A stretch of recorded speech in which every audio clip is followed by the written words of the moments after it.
Welcome back to the podcast. You're listening to episode number 208 of Starting the Conversation. I'm your host, Alice Benham, this week joined by Alexandra Rico-Lloyd. Welcome to the podcast. Thank you very much for having me. You have been on my list for this podcast for a good few months, not to sound creepy.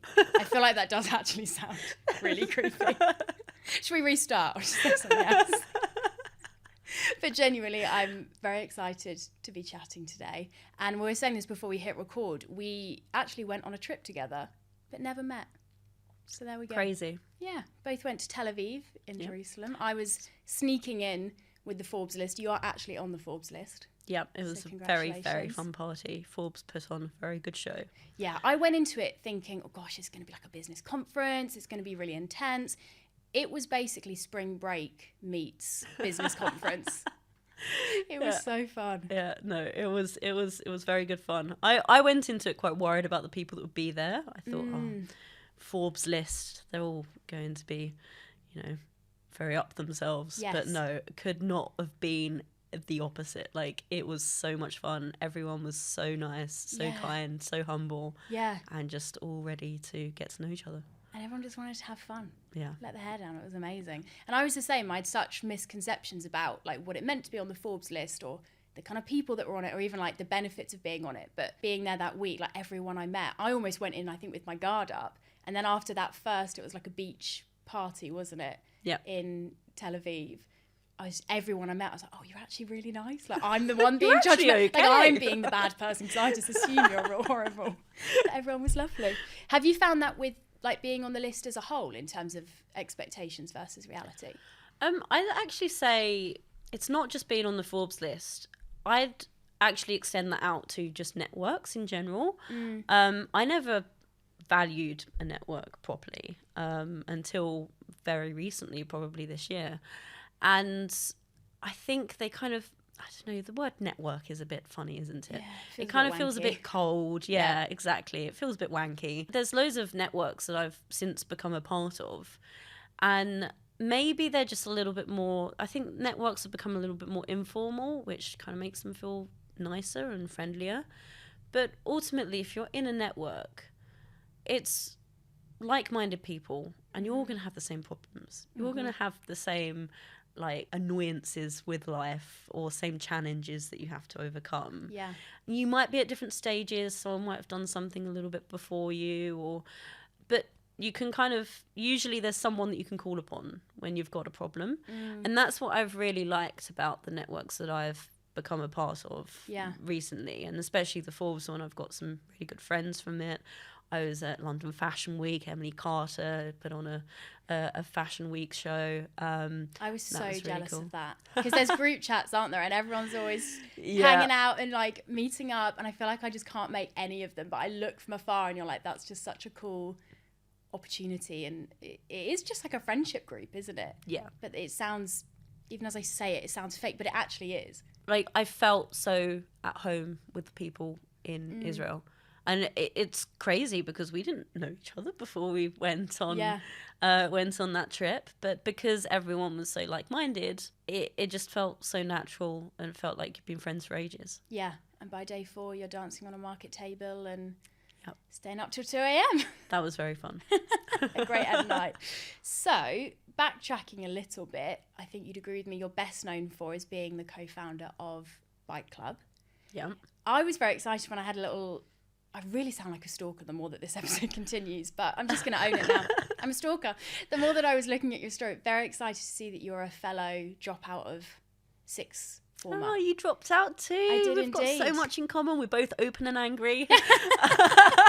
Both dropped out of sixth form. And I also always use the term accidental entrepreneur. So okay, here we are. Similar stories. How did you go? I guess it's a bit of a kind of snapshot for people from dropping out of sixth form early to co-founding Bike Club. So it's funny we've kind of mentioned the Forbes thing and how at home I felt with people. I got to this point at school where I just didn't feel at home. Like, my friends were in the year above me and they then went off to university, and I kind of got to the point where I just didn't feel at home. I had a part-time job at John Lewis. I absolutely loved it. And I'd never really got on with school. Like, I bunked so many lessons. My mum jokes that she spent more time at school than I did. On your behalf. In meetings and recovering my phone that had been confiscated or whatever it was. I love that. I just never really got on at school, and I was working part-time and I loved it. I loved being around people older than me as well, and it just it got to a point where I just decided, okay, let's try for an apprenticeship and see what happens. And I got an apprenticeship in IT at City Hall, which is the mayor's office, and that started in January, so I had 6 months left of school, and I just decided, no, I'm out. Yeah, I love that. I'm not going to do this anymore. I feel like it's almost once you get a taste of the real world and some actual experience and a job, it's almost like school just feels a bit silly in comparison. It's like, why am I sat here? I mean, we say that. I've now gone back to school. That's true. Which we will get to, but yeah, that's a funny little full circle moment. Yes, and yeah, I don't know, kind of playground gossip and stuff at school. It just kind of got to the point where that was a bit petty. You get the same thing in offices, but it's just different. I just needed a new challenge, maybe. I completely resonate with that. And like you said, it's not necessarily the learning, it's the everything surrounding it, which gets a bit tiring. I think especially by sixth form, you've done it for over 10 years. Yeah. You're kind of just a bit like, come on, let's try something new. Come on, let's get started. Yeah, I love it. So speaking of getting started, from my perspective, I feel like it's so easy to look at like established startups, tens of millions in funding, loads of employees, on Forbes list, doing great. And even though I know from so many stories that's not the case, but I always think, it must have been like that from day one. They just woke up and all of those things started happening. Obviously, I know that's very rarely, if not ever, true. What did those very early days of Bike Club look like? Like, how did it even begin? Where was the idea from? It's so funny because when you say that, tens of millions of funding, like multi-million-pound turnover, on the Forbes list, and I kind of sit there like, that's not me. Whose business is that? Hang on. Someone else on the sofa. And yeah, I kind of, it's just how everyone asks, like, how did it start? And I don't know how I'm here. Still trying to work that one out. I haven't quite worked it out myself. I did a bit of this in a speech to the company recently. And honestly, I think it was built out of just a love for cycling, honestly. My co-founder and I, who also happens to be my husband, we both loved cycling. And in a way, we kind of brought cycling into each other's lives. He had done a lot of cycling at university, and then when we met, he'd been an accountant for a few years, so he'd been away from cycling for a bit, working late, eating badly, having loads of beers. Using the tube. Outrageous. Slightly overweight. And I was commuting every day. I think I was cycling like 30 miles a day. Wow. On my terrible, terrible bike. And he was like, hang on, this machine that you're using is not good enough, and taught me, buy a lightweight bike, wear clothing that makes you very comfortable and kind of increases your enjoyment. And then he got back into cycling, and we cycled together, went on loads of cycling holidays. And so it was really born out of a love for cycling. So I guess I was very on board with our vision and our mission, but I was on board with the mission. I guess he had more of the vision, because for me, it was a hobby. I kind of built a website. We were leasing out a few kids' bikes, and I just kind of went day to day. And you had other jobs at the time? We were both working full-time, when we started. Okay. We kind of continued that for a bit. We said, look, when we get to this number of bikes rented out, we'll both quit our jobs and we'll go all in. It got to that, and it surpassed that. We were both sort of like, okay, no one say anything. Who's going to take the plunge? We were making it work. We were doing deliveries in the mornings and evenings and weekends and stuff, and it was kind of working. And then it got to the point where it just really didn't work. Like, someone had to quit and do this because it's clearly got traction. So I quit my job about 6 months after we started trading. I quit and I went all in. And I guess for me, the rest is kind of history, because it just kind of happened. We kind of just kept growing, and kind of 18 months later he came on board full time. So you spent the first 18 months with just you as the kind of full-time Yeah. founder in the company. Yeah. Wow. How did that feel? Was you to be the one to make that move? I felt like, okay, so firstly, like being a founder is very lonely. Being a co-founder is slightly less lonely. But then being a co-founder where your co-founder is still working, Yeah. it kind of leaves you in this kind of weird predicament, because I felt like there was a lot of pressure on me, because a lot of people were looking at me thinking, because yeah, for me it was a hobby, but it was also a business. We also had employees. Like, it's not actually a hobby at this point. Yeah. This we kind are of escalated Yeah, a we little are bit. trying to grow something. We do want to change the world. I think because I was maybe the female in the relationship, there was this kind of misconception that I just kind of given up my job and this was my hobby that I was just kind of working on as a side project. Hate that word, side hustle. Yeah. So I also had that to battle with. Arguably he took more of the risk because the startup capital was his, but then I felt a lot of pressure on me, and as we friends and family, or his friends and family, put in more money, that was a lot of pressure, because I was suddenly being trusted to look after the cash and hopefully turn it into more and turn it into a successful business. And actually all I saw was loads of kids' bikes, wondering what the hell I was doing. Yeah. It was very lonely. Yeah, I can imagine. Were there any kind of key moments that you can look back on in those first 18 months where, you know, it was particularly challenging, or there were kind of particular moments where it was, you know, not necessarily do I give this up, but God, this is really hard? I'm quite a shy person, and so the period of time where I was doing it all by myself, firstly, now I've completely changed from who I was back then, and I would speak to that person and I would tell her to grow some networks and really invest in the network. Maybe not keep your head down all the time and actually walk out the house and have a conversation. Yeah.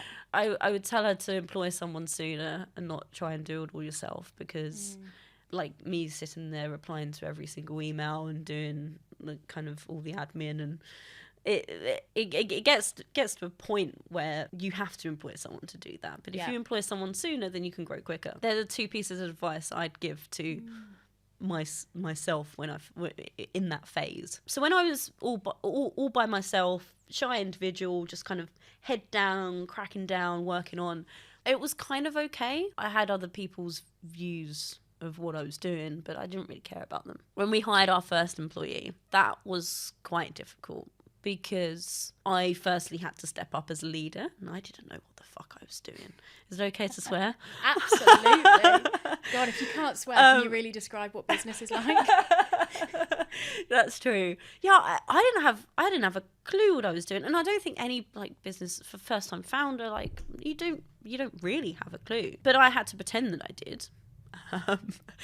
And I had to lead someone, and I had to kind of I had to do all the government stuff, and I then had to sort out pay slips, and that felt very grown up and very, very real. But also they came to work in our flat, which is just, I mean, I love how you laugh. Like it is crazy. Like how, firstly, kudos to them. Like, Yeah, they were obviously all in.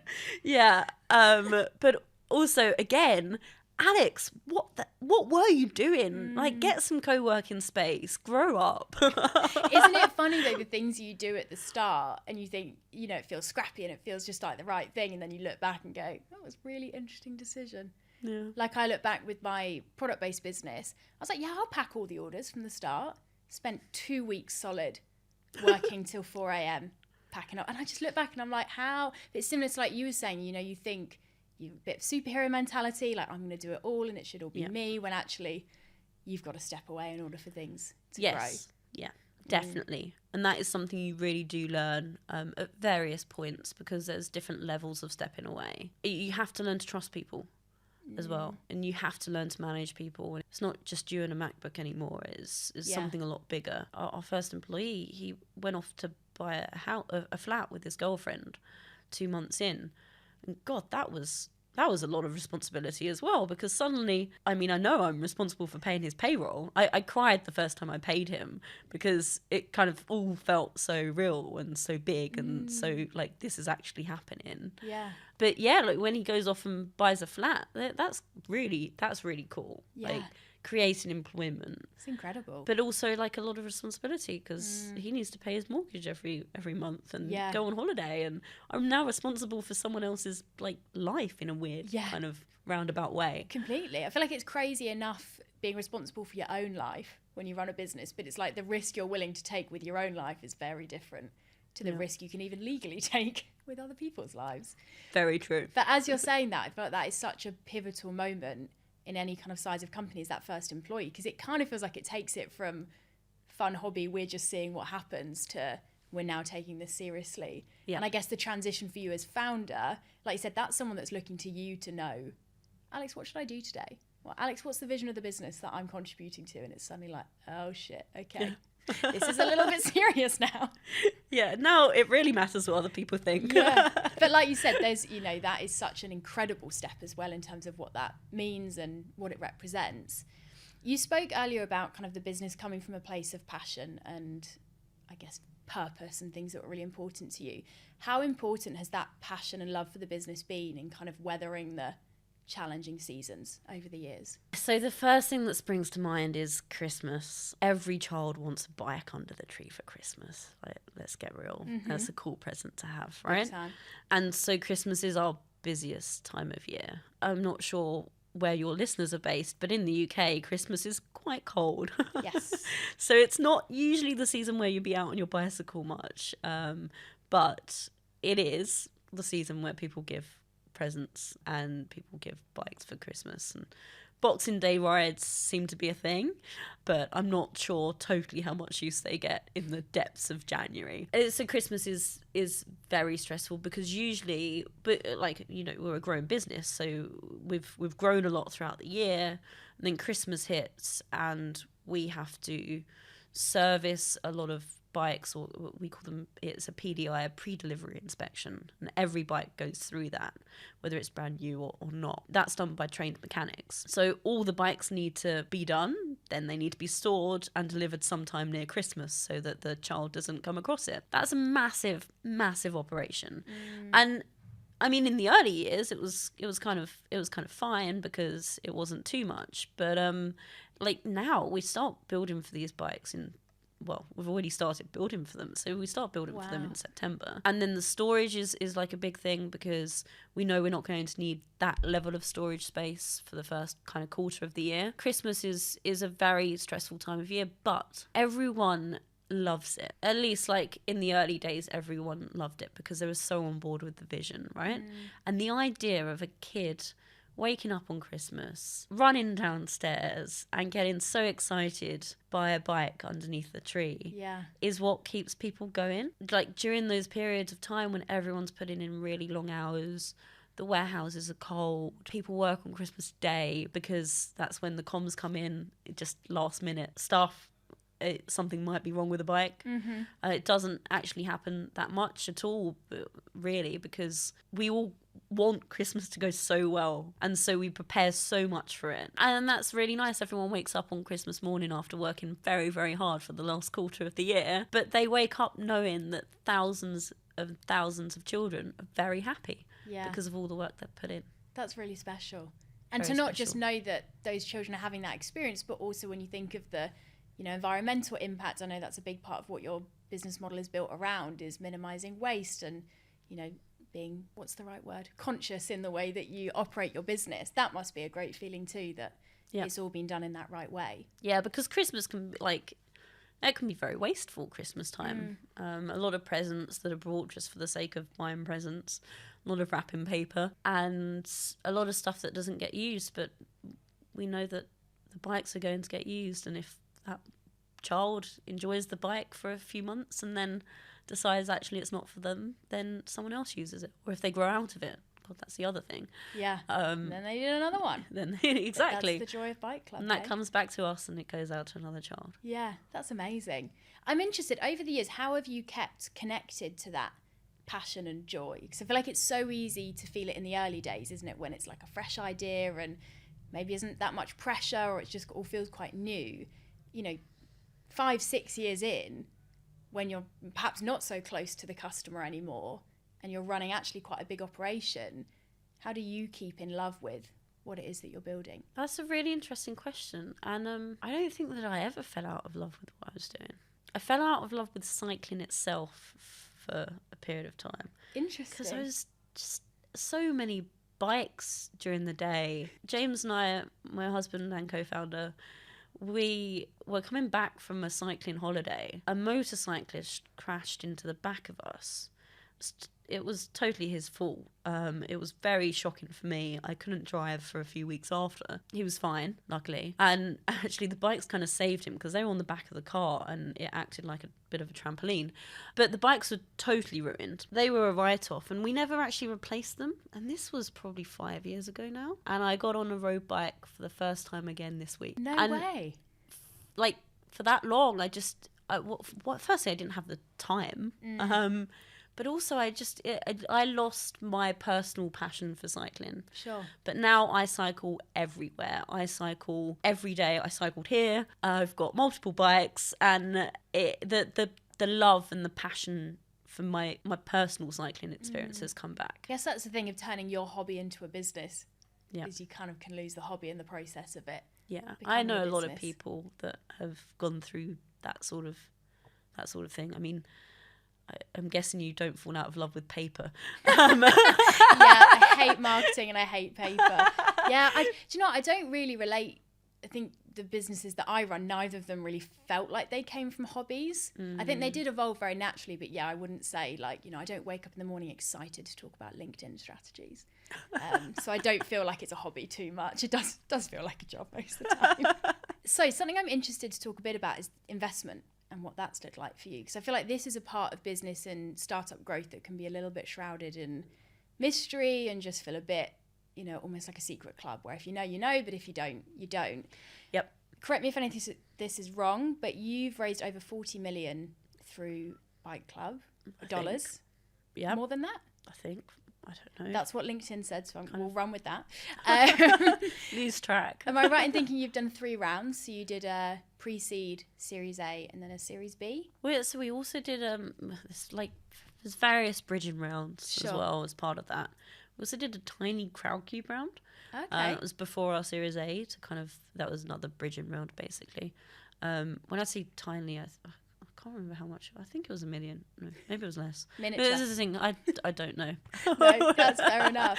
How, thinking back to you maybe before that kind of first Series A, or I guess when you first started raising investment, how did that feel? Did you feel confident? Where did you go to know what to do? What does that even look like? Of course not. £1 million? That doesn't exist. I think this is where we made a very good co-founding team because I'm very operational. I've got very high attention to detail. My co-founder is the complete opposite. He also comes from a finance background, so most of the fundraising was him. All the fundraising was him, really. And so we made a very good co-founding team. It feels crazy, but equally everyone seems to think that this money comes in overnight. It doesn't. It takes 6 months at least to raise a round. A lot of lawyers, a lot of long documents, a lot of boring phone calls, a lot of learning loads of terms that you never thought you'd need.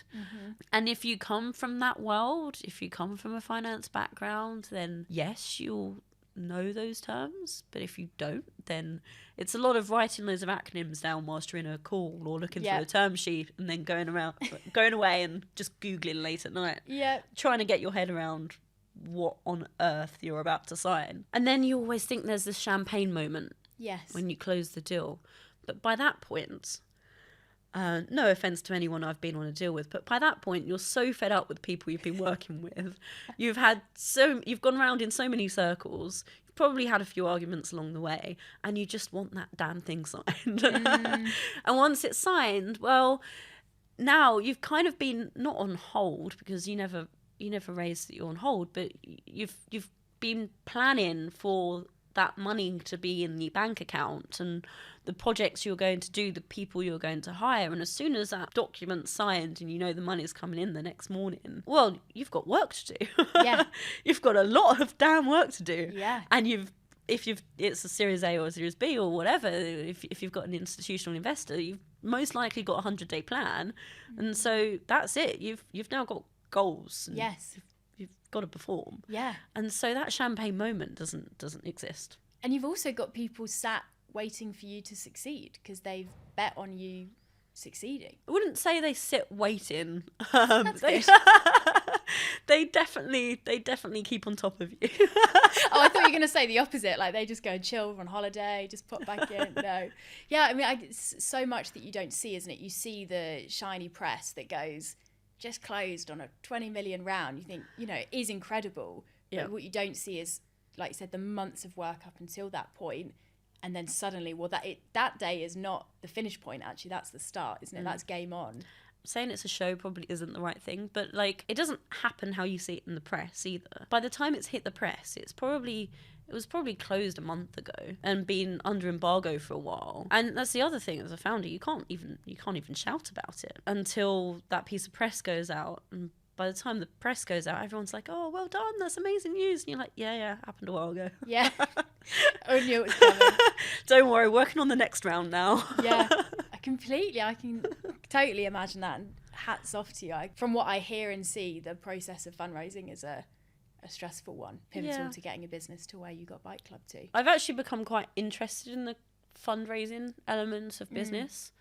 I think there's a lot of businesses out there that are probably very underfunded because the founders have a lot of potential, the business itself has a lot of potential, but the access to capital isn't necessarily there. It's just a space that over the past few months I've got quite interested in, trying to work out how you could more democratize access to finance. Yeah. And speaking of that access, I mean, a stat that always baffles me is the one that, and I think you've shared it before, like 1% of VC funding goes to all female teams. Wow, you really are a stalker. No, to be fair, I was reading an article. I'm winding you up. You got me to buy. Versus 89% that are all male teams. And I also saw a stat the other day that said to get the all-female teams to 10% of VC funding, just 10%, at the moment, the rate it's increasing at would take until 2045, which is just crazy. But then I also feel that I'm not totally sure single-sex co-founding teams are necessarily, like, good. Like, don't get me wrong, I don't think they're bad, but I think if you've got a male and a female co-founder, we are biologically different, right? And you always want, if you're building a team, you want to build a diverse team. You don't build a team of all females or all men, do you? And so I kind of think that kind of helps to have that in a co-founding team. Just right from the get-go, actually, we've got a bit of diversity. And that probably really helped, like James and I. Fine, husband and wife, whatever. We are very different. We come from very different backgrounds. We have very different outlooks on life. And actually, that then brings a wealth of experience. So actually, it's more the 10% figure that we're maybe looking to increase, where I think it's 10% at the moment is kind of mixed gender, is where the VC funding is going to. That's still not good enough, I don't think. That's really not good enough. I think that figure really needs to get better. And obviously, I think it's just probably easier to raise capital if you're a man, but yeah, it almost definitely is. Yeah. What kind of specific challenges do you feel like you've faced being a woman in the kind of startup world that you're in? Having kids. Like, I haven't really taken any maternity leave. I've had 3 children. But then also, like, go back to why I left school in the first place. I like being busy. I don't feel I missed out on maternity leave at all because I was doing what I loved. I don't think the children are worse off either. People's perceptions on what I should be doing or how I should be doing it, that has been quite difficult to overcome. I don't know what the right answer is. I probably haven't done it the right way at all, because you can't bring babies into the office normally. I did for the first 2, and then by the time we got to the 3rd, the business was a lot bigger and didn't really work like that. You can't really bring a baby to a grown-up business. I have breastfed in front of investors, and I have breastfed during board meetings because that's what I needed to do. A founder is irreplaceable at a certain point in time. I think every founder should aspire to the point where they are replaceable, because that means you've built a really good team, really good business. But that's not always the case. You could need to build to that point. Interesting, isn't it? And you're right. I don't think there is a right answer or a wrong answer, because I guess the solution looks different for everyone. When I look, and obviously I'm speaking to someone who doesn't have kids, but when I look at clients or friends who run businesses and have children, I just think, gosh, it's just another layer of challenge, isn't it? And I find it so interesting and frustrating when you see interviews with male entrepreneurs. No one asks them, how did you juggle it with the kids? Or how did you balance the two? It's always the women, because of that assumed responsibility. Yeah, and then that puts more responsibility on the women. Like, no matter how modern you are as a father, I think there is always, in our era, there are always biases. And you do have to do a lot more. If you compare me to my husband, for example, like, he hasn't sat breastfeeding children for, I'm not very good at maths, but like 22 months I think I've done a breastfeeding, and the sleepless nights and all of that all that jazz. Would you do anything differently? I guess give your past self any advice navigating a growing startup with 3 kids over the years? I haven't been asked that question before. I don't think I would, actually. I've loved it. I think they've got like positive perceptions of, like, my son's, some of his first words were bike club. Oh, and I love that. He used to point at any bicycle and call it bike club. He thought a bicycle was bike club. Especially when both mummy and daddy are going to work together, clearly very passionate about what we're doing. Marketing agencies and stuff would come over and do meetings from our kitchen. That was really nice, like, to show him that work isn't just to get money. Work is because you love it, you're passionate about it, you challenge yourself. Kids will always not want to go into nursery or school one day, right? But then I'm able to always have that conversation with him, like, yeah, but we've all got to go off and do our things during the day, and mummy's got to go off and she's got to go and work, and daddy's got to go and work, and we've got to challenge things. And I think there was one Christmas where he was a little bit he wanted to see a little bit more of mummy and daddy. It's the busiest time of year for us. But he then got to the point where he was going into school saying, my mummy and daddy are getting loads of children bikes. Oh, that's amazing. They're like the modern Father Christmas. Yeah. That's amazing. It's nice to show them, to kind of show them the value in work. Yeah. Work has such, like, negative connotations. It doesn't have to be that way. I think you should love your work a lot more, just generally. You spend so much time doing it. Yeah. It's baffling to me when people stay in jobs that they don't like. And I appreciate that can be a somewhat privileged thing to say, you know, assuming that people have the ability to change jobs and take that risk. You know, when you meet people and you're like, oh, how's your job? You still hate it 5 years on. It's like, what? Like, that would feel so horrible to me. Because you spend so long doing it. But then also, I think mindset, right? Going through challenging times at Bike Club, I get, and you probably get similar, that Sunday morning dread where you know you've got to go into work on Monday morning. Yeah. That is 100 times worse when it's your own business. Thank you for saying that. Because I feel like everyone pretends that they skip out of bed on a Monday morning and we don't have the Sunday dread because we run our own businesses. It's 100 times worse. It's so much worse. But you've got to tell yourself, it's like, you've got to find love in what you do. You can't just walk around being miserable all the time, because then you're just going to become a miserable person, and it's not going to be good at that point. But whereas if you find what you love, or find what you love in what you do, then you can be happy. Yeah. And then everything looks rosy. And yeah, it's not always going to be rosy. You're going to have that Sunday morning dread, but, like, work out what you're doing it for. And then you can enjoy yourself. Yeah. And I guess circling back to what you're saying right at the top of this episode, starting a business from a place of passion, that's what leads to that. Because no matter how hard it gets, no matter how horrible the week looks coming up, at the very core, it's, oh no, but I love it. Yes. It's worth it. At least you've got a reason for doing it. You've got a raison d'etre, probably terrible accent there, but you've got a reason for being. Completely. That's why I couldn't imagine, you know, when people talk about starting a business and they're like, oh, I sat in a room and I had a piece of paper and I I wanted to start a business, so I came up with the idea. To me, that feels like such an odd order to do it in, because actually the idea's got to be the first bit, because if you don't love it, how the heck are you going to make yourself put in all the work to make it happen? But different approaches, isn't it? Different strokes for different folks. To round us off, I wanted to chat a little bit about what you're doing now, because 6 years in, earlier in the year, you made the decision to step back slightly from Bike Club. Can you talk a little bit about, I guess, what led to that? So firstly, the business is now going international. Amazing. So we're building an international business now in new markets. And it kind of ties in with the kids stuff, right? I know what type of mother I want to be. I'm not going to be around all the time, but I do want to drop them off, pick them up and tuck them in most days. Realistically, you can't do that every day, otherwise you'd be working part-time. For both of us to be building an international business, that would be very difficult in our family life. At the moment, like, James is traveling every week, and we couldn't both be doing that.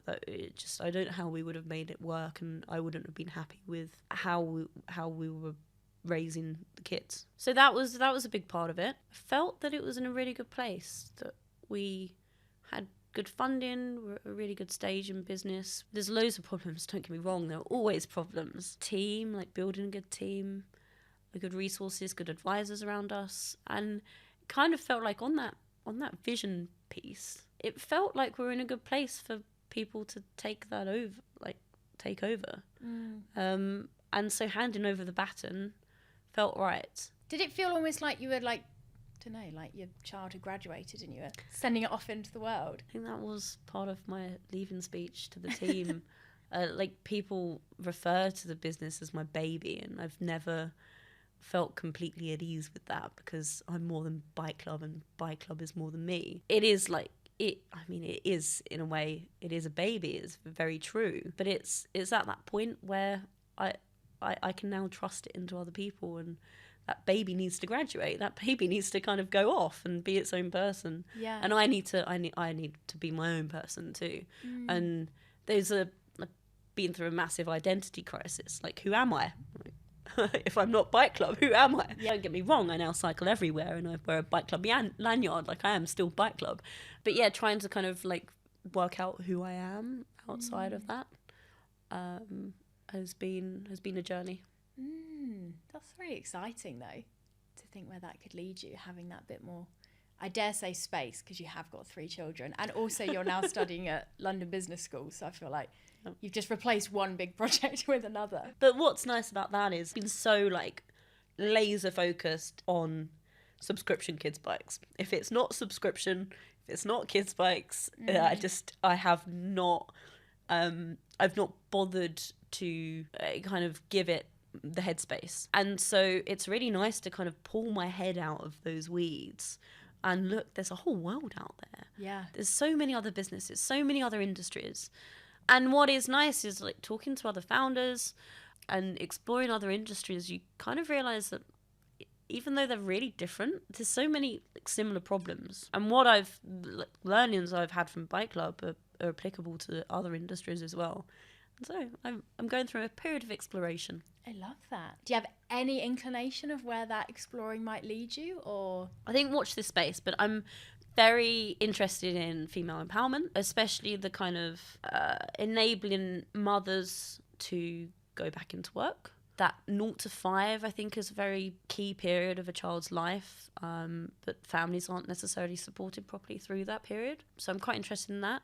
But then also we spoke about democratizing access to finance. I'm really interested in kind of how can, surely a VC fund would love to have a founder sat within them, come in from a founder's perspective, and actually trying to kind of make that relationship work very well with the fund and the founders that are coming onto the team.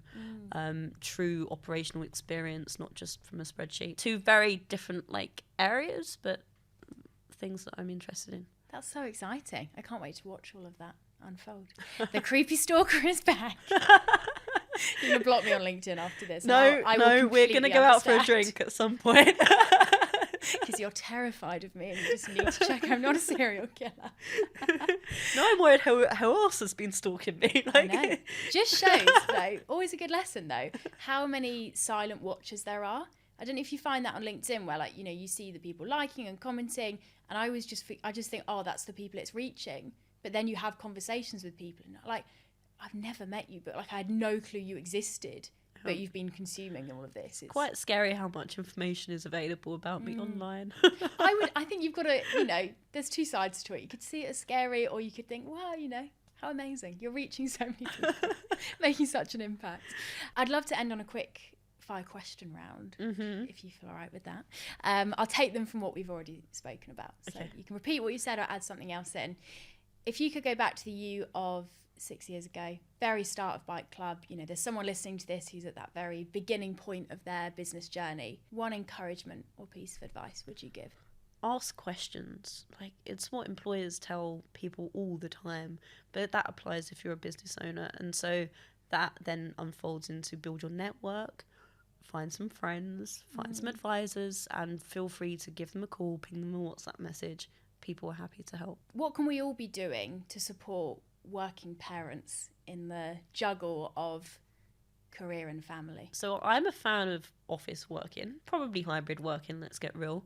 But I think flexible working is very important because the school day is 9 till 3. That needs to change. Like, let's just start there. But also just like realise that they've been up since, well, they probably had a really sleepless night, done the school run, come into work, and you've just rolled in. So like, just have a little bit of patience with someone if they're late or if they haven't completely prepared for a meeting. I think just having a little bit of just a little bit of empathy or sympathy for what a parent would have gone through to get them to where they are at 9 a.m. Yes, yeah, that is so important because it's easy to forget. You know, not to show off, but I do roll out of bed whenever I want. I don't have to think about anyone else, but I've lived the most selfish life. You don't have someone watching you go to the loo or have a shower? Weirdly not. Oh, God. Am I that must be missing a out? nice life. Feel like I'm missing out there. That sounds really enjoyable. But you're right. There's so much there that we can be conscious of. That's great. And as our final question, where can people connect with you online? Where can they join my list of stalkering and Bike Club as well? Yeah, I mean, apparently you stalk me on LinkedIn. I'm Alexandra Rico-Lloyd. I do like LinkedIn. I've been a bit quiet recently. I do need to change that. And Bike Club, subscription kids' bikes, exchange as they grow. You can find at bikeclub.com. Amazing. And if people are in the places that you're expanding to, watch this space. Yep. Germany, we're coming for you very soon. So exciting. Thank you so much. I really enjoyed this.